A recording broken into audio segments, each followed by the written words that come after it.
forget the tech and just get started. So if you're thinking about starting a podcast, like the first thing you're going to do is you're going to want to research microphones. You're going to want to research audio recording software. Like this setup that you see here, the camera I'm using, the microphone, this is not what I started with.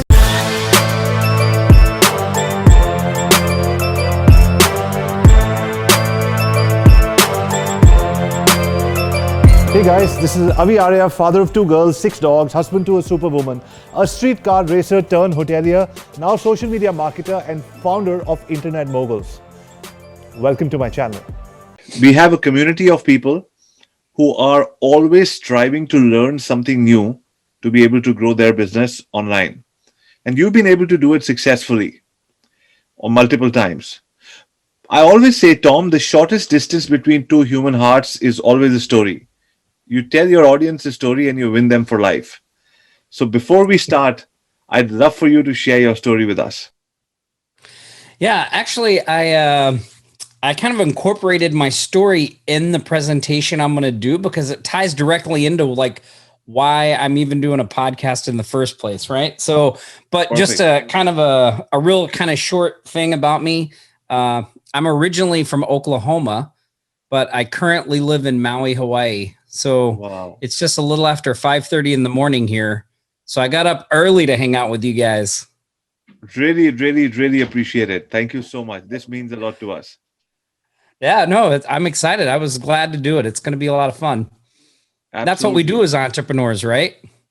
100%. Yeah. Thank you for doing that. So without further ado, let's jump into the presentation then.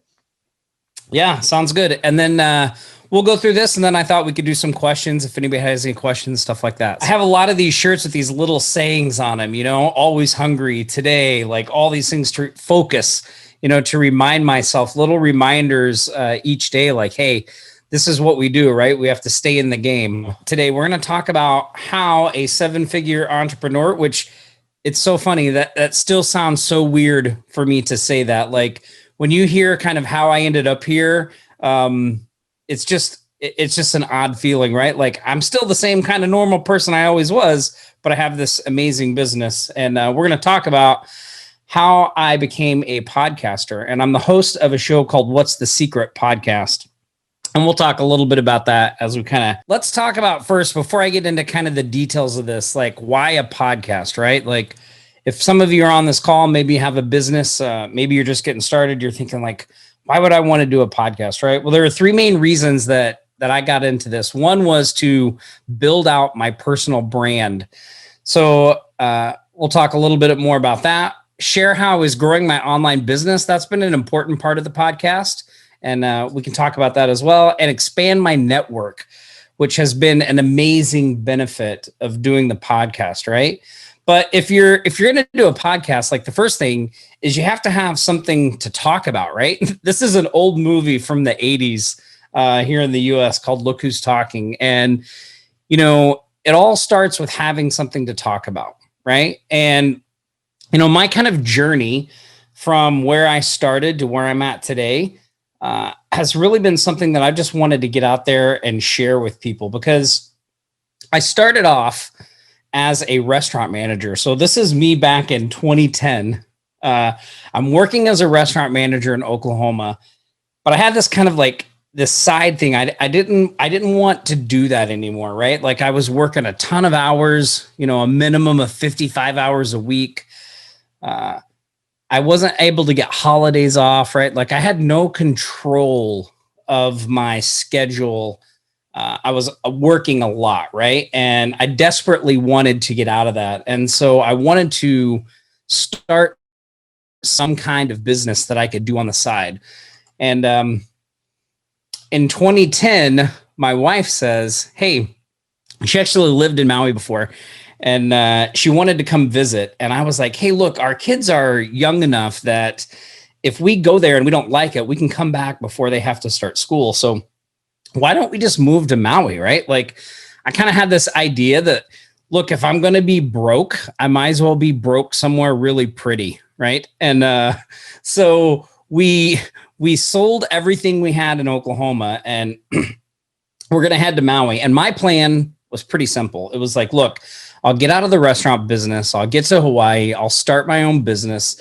Like, this is going to be the change I need to make the shift. Right.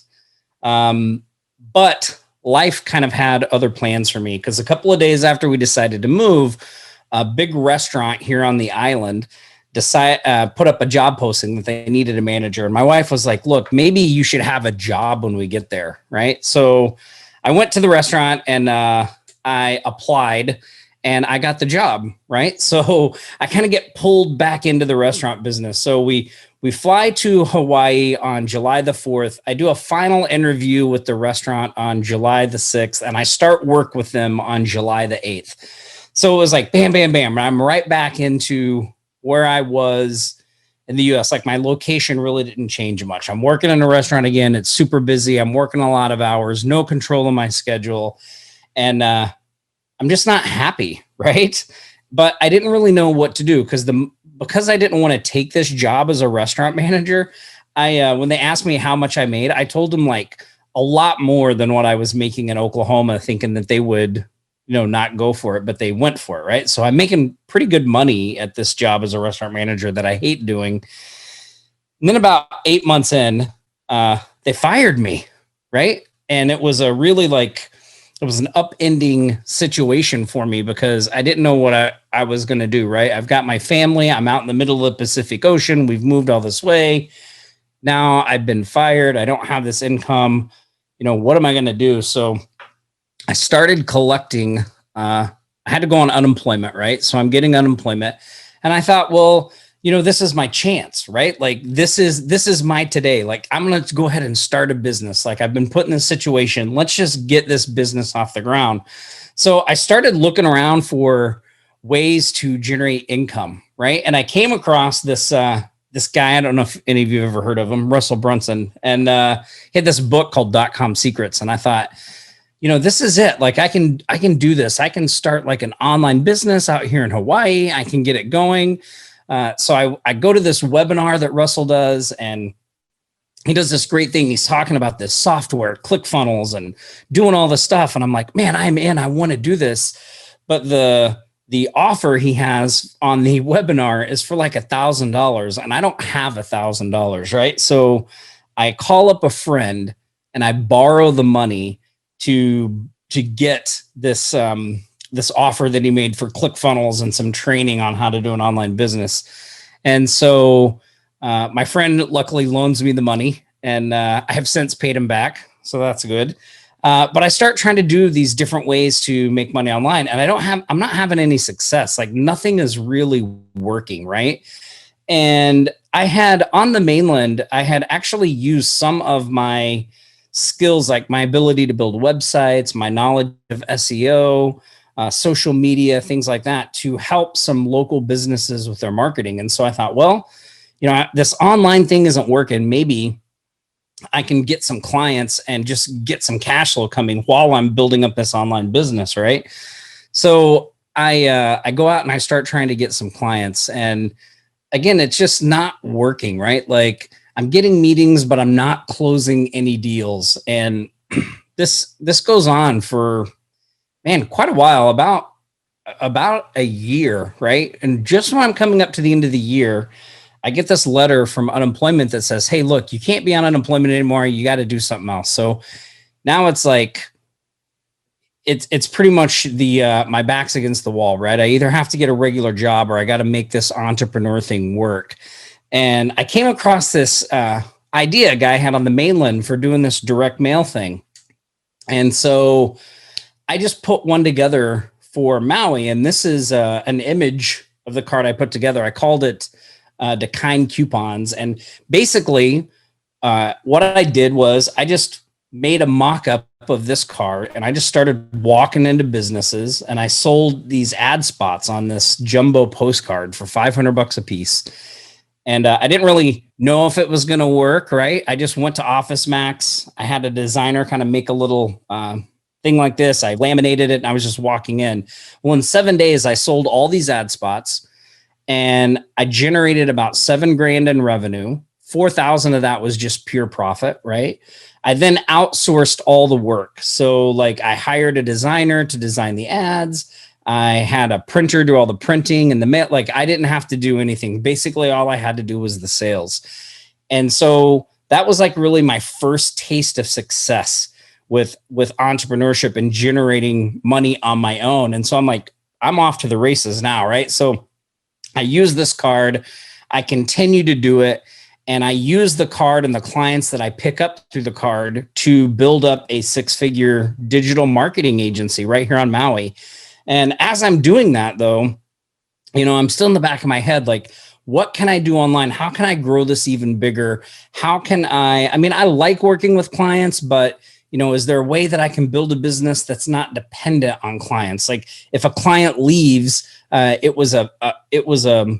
had to get a new one, right? It was like, I couldn't lose a bunch of clients at one time. Is there some way that I could really like secure an even better kind of business model? So I'm doing the agency thing and I start thinking like, hey, I've got this ClickFunnels thing. I bet I could teach people how I do this mailer and I could make a course around that. So I shoot some videos, I make a little course on how I do the mailer, and I put it up on a platform called Warrior Plus, and I sell 2,000 copies of this thing. Like it goes really well. So I'm like, man, now this is awesome, right? How can I grow this now? Like, is there more things I'm doing in my agency that I can make courses on? What can I do? So I start to get into online course creation. But after that first course, I realized it's a lot of work, right? So I find another guy here on Maui who also has a digital agency. And I say, hey, like, why don't we team up and put out these courses about how we're growing our agencies? And luckily for me, he agrees. His name was Nick Ponte. And we started this company called Offline Sharks. And you can see there's one of the slides from one of our things of how I leveraged $74.96 into a 6-figure local consulting agency. That $74.96 is what I spent to get all the mock-ups made and stuff, right? And then this is a picture, a kind of a dopey picture of me in a shark suit doing a webinar for our community. So we go with this name Offline Sharks because we're here in Maui, and it really just starts to take off, right? Over the next little bit of time, we do over 20 online courses. So we started Offline Sharks in 2016. So we do over 20 online course launches. We have a monthly membership site that people belong to. We do webinars to sell our core programs. So we have an advanced version of teaching people how to do this mailer. We have some software that we developed that goes along with that we do as a webinar. We go around, we do those. We roll out a private coaching program, right? So from 2016, where we had zero, income coming in, to just last year, we did just a little over $2 million in Offline Sharks. Now that doesn't count our agency. Like we still have an agency here on Maui that we work with clients with, and that's entirely separate. So everything we teach at Offline Sharks is real world stuff that we're doing inside our digital agency, right? And we just bring that out to people. So as we've been growing this, we've been really focusing on building our community. We have a really thriving Facebook group. We've got a great email list, just a really great community of people. So we're looking around at other ways to expand, to bring more people in and to get the word out, right? So my business partner, Nick, he launched a YouTube channel. And I was like, well, I didn't want to do another YouTube channel. So I thought, well, I'll just do a podcast, right? So I launched What's the Secret a little over a year ago. And it was really a place for me, one, to talk about how we're growing Offline Sharks, because, inside Offline Sharks, we focus a lot on growing a digital agency, how to do those things, SEO, social media management, stuff like that. So I wanted a place where we could really talk about how we were growing Offline Sharks. It's like, what were we doing? How were we structuring our webinars? How were we running our promotions? How were we setting up our launch funnels? How are we doing all that stuff? And so the podcast gives me the ability to talk about those things kind of outside of our, the market we're in, which is that digital agency marketing niche. Also, the podcast grows my personal brand, right? Like, everything's going really great at Offline Sharks. We expect it to grow great, but I think when you're in a partnership, it's important that everyone kind of has thinks about, well, what if things were to go wrong? Like where would you be at? Right. And I've seen a lot of people that are partners in a business, and they're just so focused on the business that when the business separates, they're pretty much just starting from zero. Right. And so, we didn't want that to happen. Right. So Nick and I do put some time into building our personal brands, doing things like this. Right. So if something were to happen, we're not starting from zero. Right. And then the other great thing about the podcast that I kind of mentioned in the beginning is the networking has been unbelievable, right? Like some of my biggest guests have been the easiest ones to get on the show. Like they've either reached out to me, somebody's reached out for them, or I just sent an email and like they just came on, even when the show was brand new, didn't have many episodes. And, I thought there would be this thing of where, the big names would only appear on the big shows. And that hasn't really been the case. Most people are interested in being on a podcast and talking to you and sharing with your audience and all those kinds of things. And so we've been able to kind of expand our network and make connections with other people outside of our market that we wouldn't normally be able to make. Right. And as a result of these things that we did in Offline Sharks this past Christmas, there's a picture there and you can probably see it on the wall back here. We actually got a 2 Comma Club award from ClickFunnels. So, this software that I had to borrow the money for to get in the beginning, now we get this amazing award for doing over $1 million with a funnel from ClickFunnels.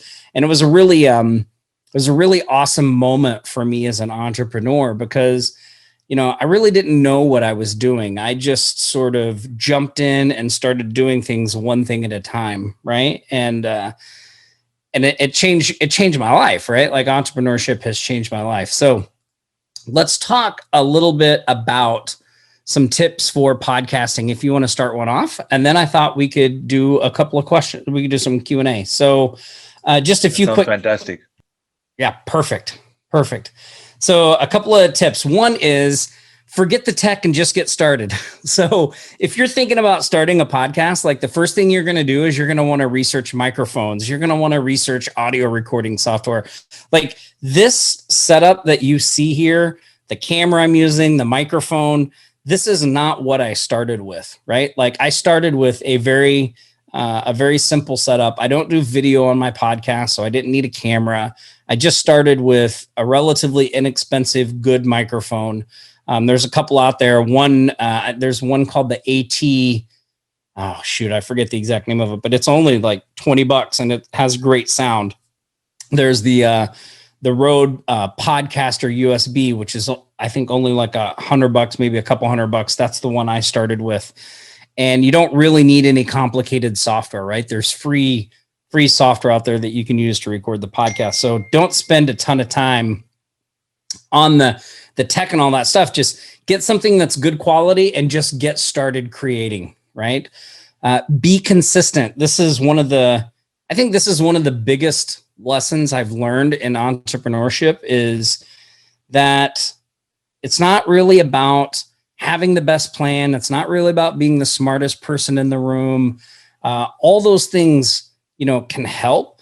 But the real secret to most of the success I've had is just that I've shown up on a daily basis, right? Like I've been consistent in the little actions that most people don't want to take.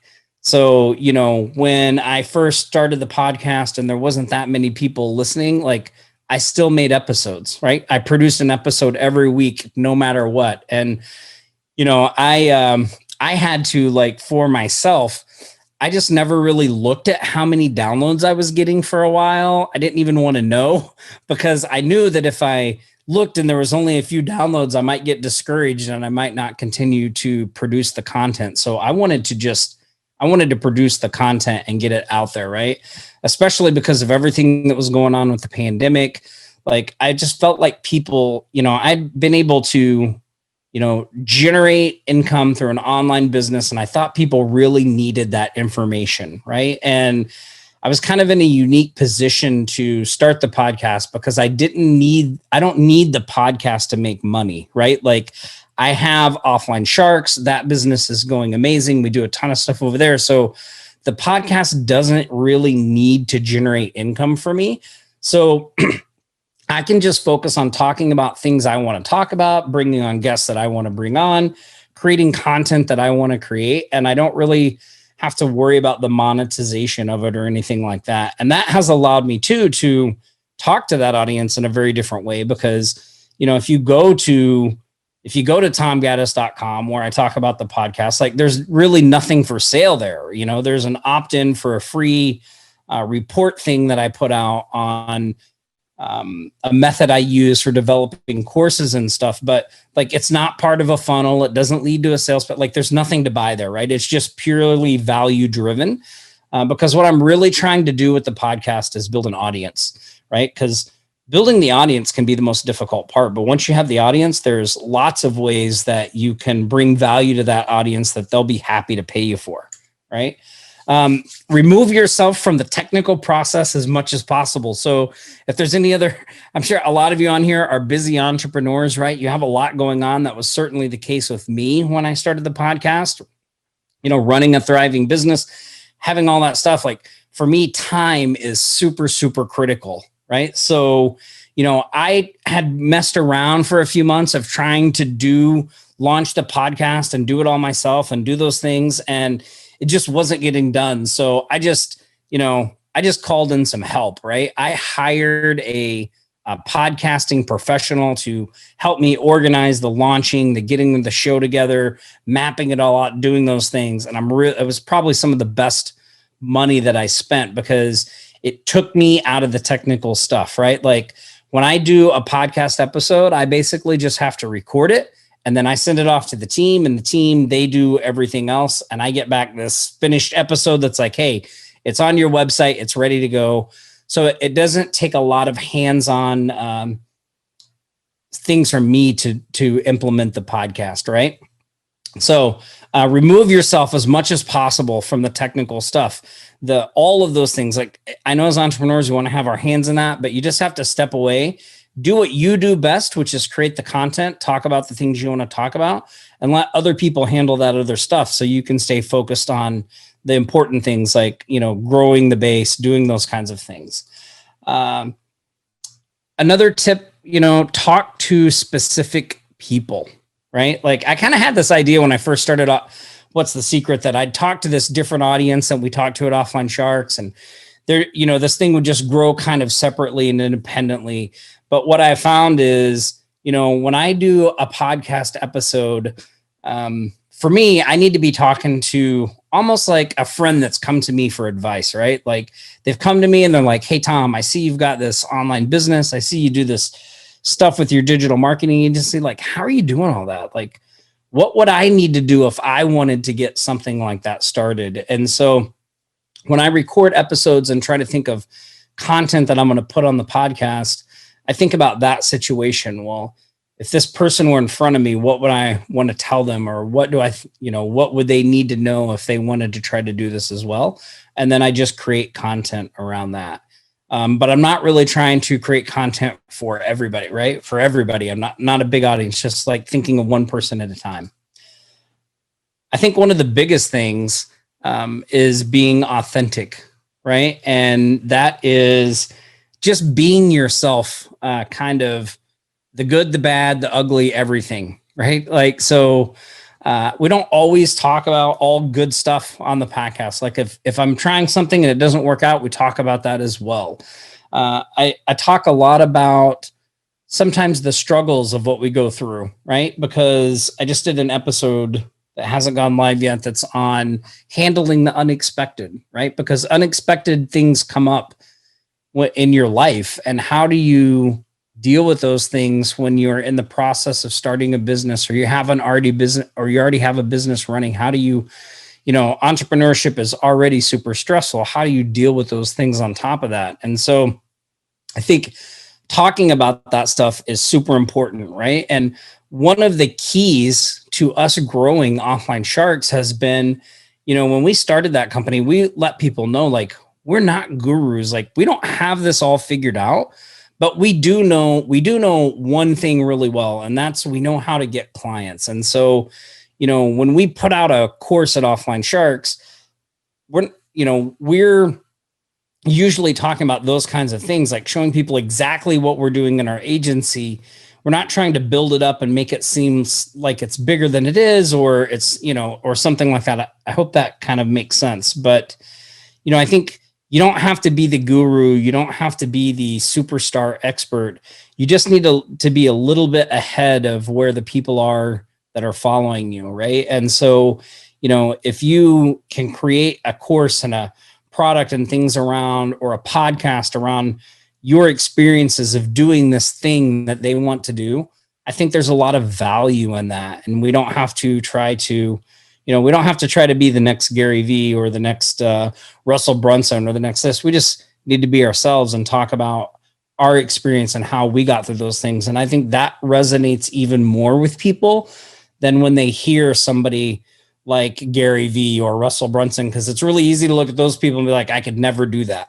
Right. But if you just seem like a regular person that they can relate to, they can go, oh, I could actually do this, and I'm going to give it a shot. Right. Last is I had this idea when I first started the podcast that I would create all the content, right? I wasn't going to have any guests on this show. And a friend of mine actually started recommending some people. Was like, hey, my friend has a podcast. You should go on a show. They started reaching out to me. So I finally said, look, I'll start interviewing some guests. And probably one of the best decisions I made. If you start a podcast, even if you're going to do the content yourself, I highly recommend that you record some interviews that you could roll out, because not only are the interviews super fun and you learn a ton of stuff and you build your network and you're able to make connections with people that you wouldn't normally be able to, but they are also a lot less work than creating episodes yourself. So I always like to have a few interviews and stuff in the bank. So if I can't think of something to talk about, or maybe I'm having a particularly busy week and I'm like, I just want to be able to kind of put the podcast on autopilot, having some interviews and things going allows me to just run those episodes. And then I don't have to spend as much time creating content and all those kinds of things. So I think regardless of what you do, I would try to do that. So now on my podcast, that's what I do. I create episodes myself, and then I interview guests as well. And I just kind of go through depending on what I feel like doing that week. So if it's not working for you, right, don't give up, just adjust. And what I mean by that is, maybe your topic, your thing, whatever, just doesn't resonate, right? And, the listeners aren't coming like you thought they would. And I think a lot of people tend to stop, right? Like, well, let's stop and rethink this. But I think you can just adjust, right? Like I adjusted with What's the Secret. One, when I was putting out all the content myself, and then decided to do some interviews and things like that, right? Another thing that I was doing on What's the Secret that really wasn't resonating was I had this idea that I would do everything in seasons. So I'd have a season, it would be on one topic, it would be easily organized.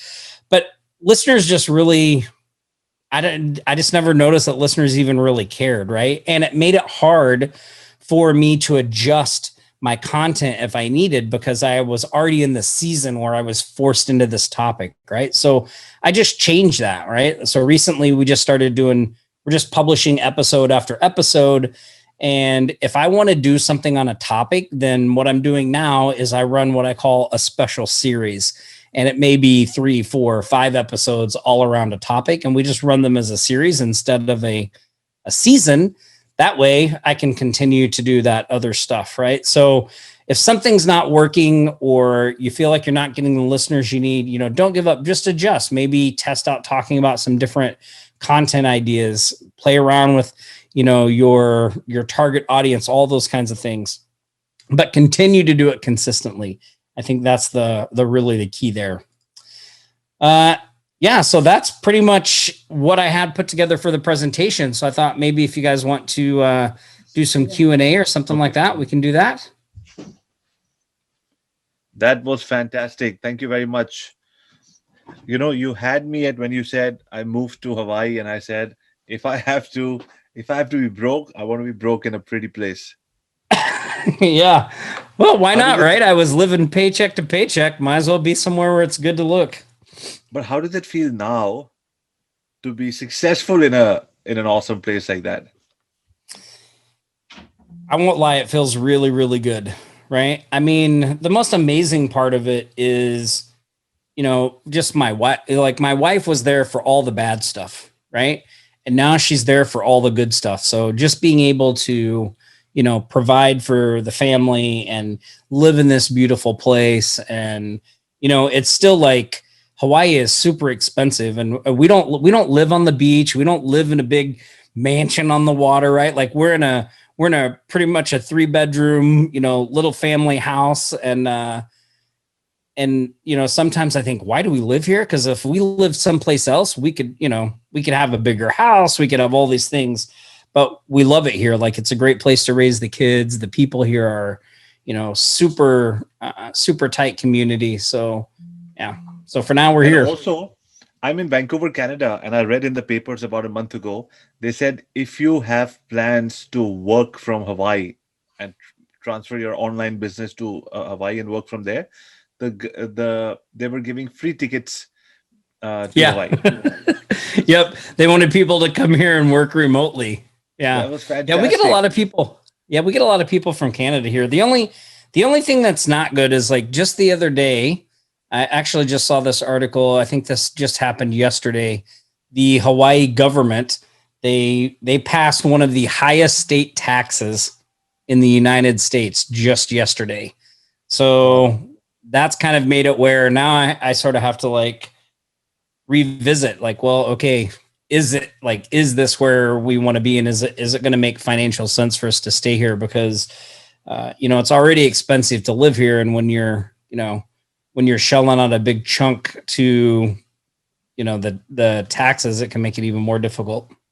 Puerto Rico, I think that John Lee Dumas made that famous move. Yep, Puerto Rico's a good place. We were thinking maybe if we were to go, we'd probably stay someplace on the mainland, maybe like Nevada, because Nevada's pretty central. We can travel. We could have live events there for offline sharks, right? Like, it'd be nice. Excellent. Excellent.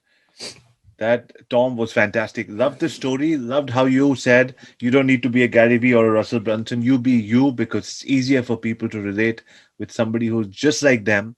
And just right off the bat, you said entrepreneurship could be many other things. Could be motivation, reading 20,000 books, going for an MBA, doing whatever you want. You said your definition of entrepreneurship and success was love of the family, backing you, and just get started. So it can't get Yeah. more real than that. I love what you said, and thank you for saying that. So, what important tools are required to start a podcast? Second, which channel is good for podcast? Spotify or Anchor or another? So that's a great question. So there are really all you need is a microphone and some type of software to record, right? And some people, just to get started on their podcasts, have even just recorded them on their iPhone and then transferred those files and used those, right? So microphone recording software. I think the free software that a lot of people use is called Audible. I believe it's called Audible. I actually use Adobe Audition. It's not Audible. What is it? Hold on. Let me find it. I forget the name of it. I like the Shure mic. Yeah, the Shure. I just got the Shure SMB7 mic. That's a really great mic. They're a little more on the expensive side. I kind of built up to this, right? Like I started with a Rhodes Podcaster, which is like a USB mic that you just plug into your computer. It had really great sound. A lot of my first 15, 20 episodes are done with that microphone. And I think it sounds good. I do think the Shure sounds better. But, the thing I want to say about that is like, just get whatever sounds good for what you can afford. Right. And then just start recording. Like it's more important that you start creating content and putting the episodes out than have the best microphone in the world. Right. So you can always upgrade and build into those things as you get going. The name of the free recording software is Audacity. Right. So Audacity is one that you can use. And then there's also GarageBand, which comes on Macs. Right. That's another good one. And then as for a channel, like I think what's important with the podcast is that you're on the channels where the people are, right? So Apple Podcasts, Spotify. Now Amazon is running podcasts. So like my podcast is on Audible. You can find it in the Audible library, Google Podcasts. Then there's a lot of other, smaller platforms that you can be on there. When I talked about removing yourself from the tech, this is where my team comes into play, right? So the team, they handle all that for me. So I don't have to worry about that stuff. They just, when there's a platform, they just get me on it. Right. So, but I would definitely do the big ones, Spotify, Apple, Audible, Google Podcasts for sure. Got it. Mohit says, I'd like to know this. How do you make money from a podcast? So there's a couple of ways that you can generate income from the podcast. So one is, for every episode that you do, there are show notes, right? And show notes are like where the episode lives on your site. There are links that you put in. So sometimes you can do an episode and the links on the show notes could be to something for sale. Like for instance, I did an episode on how I did the mailer, right? I did an episode on how I put the mailer together, how I did that. On the show notes of that page, there's a link to the course that we have on how to do the mailer with a special discount for podcast listeners. So sometimes people go there and they buy that course because they're like, oh, this sounds like a good business idea. I want to give it a try, right? So that's one way you can do it. Another way you could do it is like in your episodes themselves, you could send people to something like, if you have a course or something that you sell, you could record the podcast episode and in the intro and the outro, direct them to where they can go get more information and buy this thing, right? So, there's ways you can monetize it internally that way, talking about your products, your courses, sending people to those things. Another way to do it is outside. So you could get a sponsor. So once you start to get some listeners, you could reach out to companies and be like, hey, I have a podcast. I get, X number of downloads every month. I think, my audience would really resonate with your, whatever it is you're doing. Like if you had a podcast on, sales, then you may reach out to a company like Salesforce and ask if they want to run a commercial during your show. And so they would pay you to run the commercials, right? So the sponsorship, just doing things, for your own products in your podcast. And then the third way would be if you bring guests on and maybe they're going to give a link at the end of the podcast, sometimes for the courses and things they create. Sometimes those programs have what are called affiliate programs where anybody you send their way, they'll pay you a portion, like a commission. So sometimes you can ask your guests like, hey, if you're going to put a link at the end of the show, do you have an affiliate program for that? And can I sign up for it? And that way, if anybody goes and buys, then you'd make money that way. Fantastic. The idea is to keep marching, keep going, get interesting people, get the conversation, build a community around it. And sometimes the most obvious ways of making money don't happen. And then you get people saying, you know what? You launched this new $10,000 program. I heard about you first on the podcast. I didn't buy anything from you, but my friend has now just recently bought your program. So things work in mysterious ways. As entrepreneurs, I think we just need to keep on creating. And so Mr. Prabhakar has a very good question. He says the transition from employee to entrepreneur was a choice or circumstance driven. You already answered that, but the second part is very interesting. How vulnerable did you feel till you tasted success as an entrepreneur? Yeah, for me, one of the things I like to say all the time is entrepreneurship for me has been a process of becoming. Like, I will be really honest with you guys. When I was trying to get my businesses off the ground, I was a really shitty entrepreneur. Like, I did just about everything you could do wrong, right? Like, I I'm trying to think of a good example. Like, I didn't have the discipline that you need as an entrepreneur, right? Like, I didn't treat it seriously for a really long time. And what I mean by that is, like, when I had a regular job, like, I wasn't late for my job because it was my job, right? Like, when they asked me to do something, I did it because it was my job. Like when there was a deadline, I usually hit the deadline because it was my job. I didn't want to lose my job. But when I became an entrepreneur, like I would always like, oh, well, I'll just do that tomorrow. Like I didn't treat it like my job. And so a real eye-opening thing for me was like, I got into entrepreneurship so I didn't have a job, but I had to treat entrepreneurship like a job to be successful. Right. And so it's this kind of paradox. But on the flip side of that, like the benefits of it are so much better with, like I can control my schedule. Like if we want to take trips, like I can be around for my family. I can be around for the things for my kids. I can, if something unexpected comes up, I can pull back from work so I can focus on whatever that thing is with my family or whatever that is. And so, yeah, that's a really great feeling. So even though I probably work more now than I did at my regular job, having that success definitely helps. And I will say, like getting the ClickFunnels Award, the 2 Comma Club Award was particularly sweet for me just because I had to borrow the money to get that thing. It was like, oh my God, like I can't believe I did this.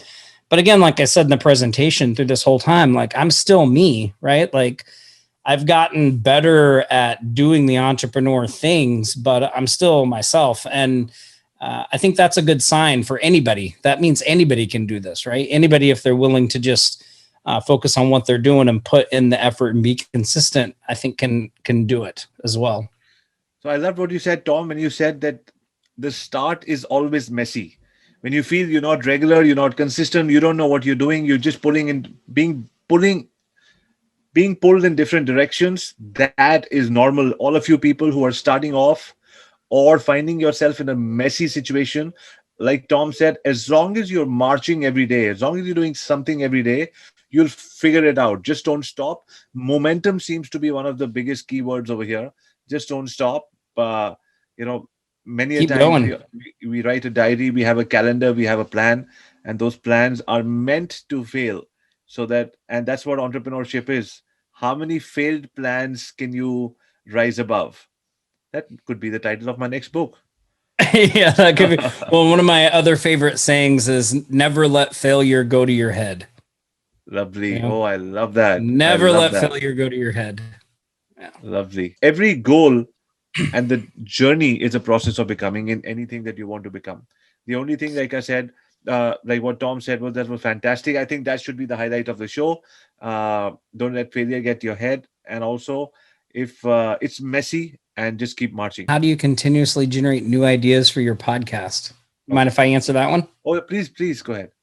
Yeah. So that's a great question. And one of the things that I do is like, I am just always on the lookout for one, what am I going through in my business currently or in my life? And then 2, I'm always looking around for ideas from stuff. So like if I might be watching a TV show and all of a sudden I'm like, oh, that would actually be an interesting thing to talk about on the podcast. Or maybe we're dealing with a client in the agency that's a particularly difficult client, then I might use that as the thing I'm going to talk about, right? So I try to pull it from experience as much as possible. So like I did a special series recently because we were doing a product launch. Right. So I just talked about what we were doing in the product launch and that whole process. If I can do that, that's my first choice, right? Like, well, okay, is it something that we're doing in our business? We're utilizing all that stuff. If not, then I try to look around for, okay, well, what's a book I'm reading? What's an idea I'm thinking about a lot? What seems to be coming up in my business a lot? And then I'll do a piece of content around that as well. I have 2 questions. Sure. So one of them is that when you so podcasting is great to build a community. Every time I'm enjoying building a relationship with you. And till a few months ago, I used to do one-on-one podcasts, and then I used to put it on my YouTube channel and my Facebook group and all of that. And then recently I said, why don't we do it together with a live audience of 40-50 people?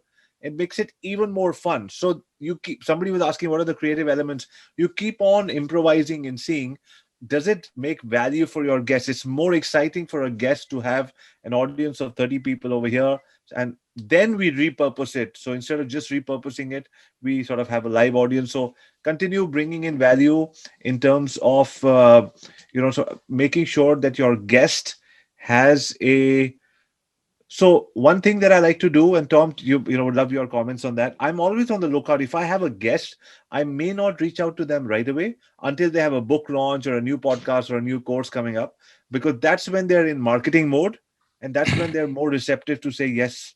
What do you say about that? Yeah, no, that's a great tactic. I actually that's smart, because you want, like, that was, when I talked about how easy it's been to get guests on the shows, one of the things you don't realize is, like, a lot of those people are looking, they want to go talk about their book, especially if they have a book, right? And they're launching it, or they have something new coming out. So I think, doing that as well, like, and even when I talk to my guests, when I'm interviewing them now, even though I'm not doing it live with an audience and all that stuff, I still ask them at the beginning, like, before we start recording, they're like, is there anything you want me to ask you about? Like, is there anything you're working on? Or are there things you're doing? Right. So we can make sure to talk about those in the episode, because you're right on the money. It's about the value for the guest, right? Like, we want to bring value to them, and that will bring value to us. Perfect. But I think your thing on repurposing, just a quick comment on the community stuff. Like, we have at Offline Sharks, we've got a Facebook group, we've got all this stuff. One of the things that we started doing is, so many people post things in the Facebook group, and we have a lot of content that goes in there. It gets pretty busy, right? And it's easy to miss stuff. So we started pulling out all of the best posts from the Facebook groups, and we published them in a PDF as like a newsletter. And nice. So people can get it like as a digest. So, like, if you don't want to just hang out in our Facebook group all the time, you can just get this digest, and it'll show you, like, all the stuff we were talking about, all the things. But it's got two things going for it. One, it's curated, right? Like, it's already stuff we're doing. We're just putting it in a newsletter format.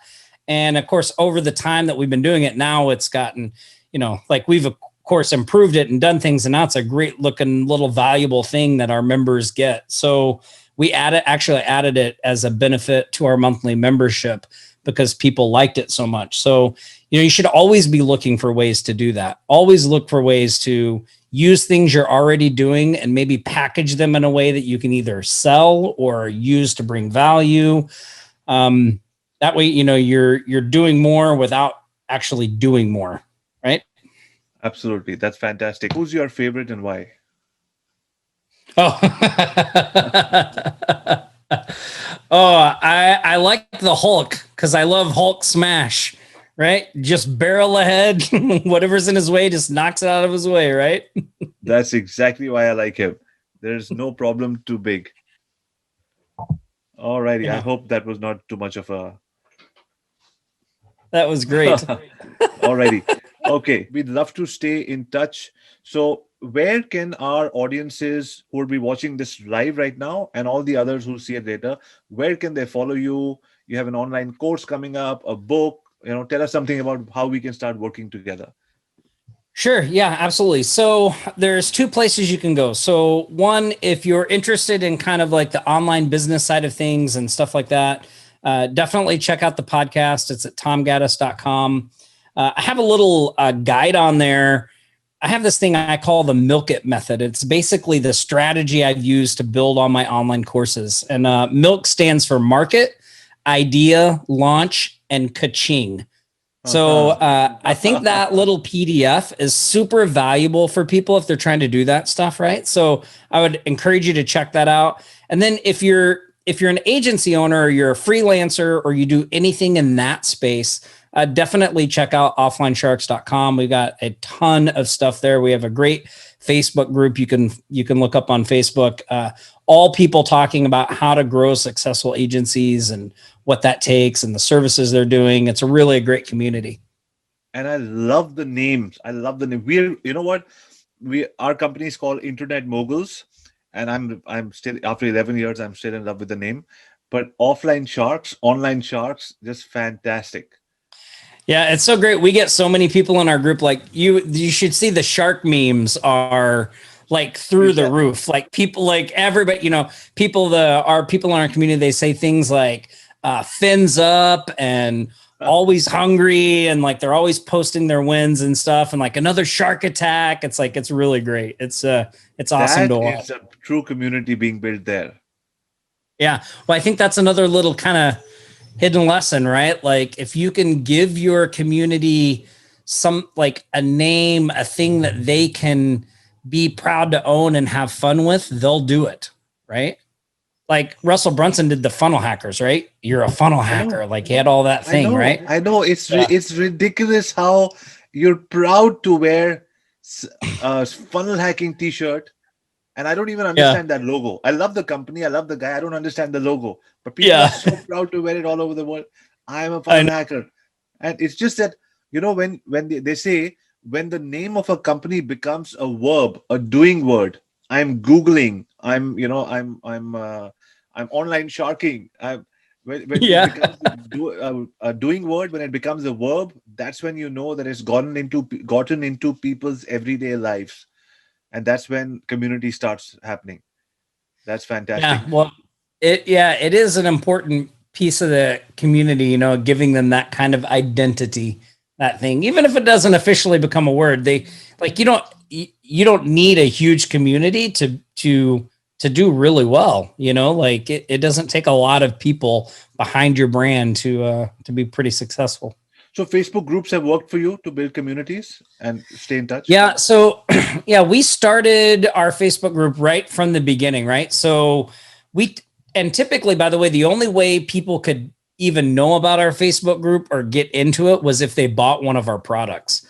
So we are always like, one of the first things we do in the welcome videos and all that stuff of all our courses is like, hey, you should go join our Facebook group. And so now we have a little over 10,000 members in the group, which isn't super big, but most of them are people that have bought our stuff. Like, and there's a big difference between having a group of buyers and having a group of people that have just requested to be there for free, right? 100%. And so the next series of hats are going to be with sharks? Well, yes. They should be. Yeah. This is the, not this one yet. Tom, on behalf of all of us over here, all the internet moguls over here from different parts of India and two people from Vancouver, we thank you very much for your time. Thank you for waking up for us early in the morning. And thanks for having me on. Man, it was a real pleasure to be here. Had a lot of fun. Great questions from everybody. You have a sharp 100%. Group. That's always good to see. 100%. Thank you very much, Tom. Aloha, everybody. You find me loser, set me free.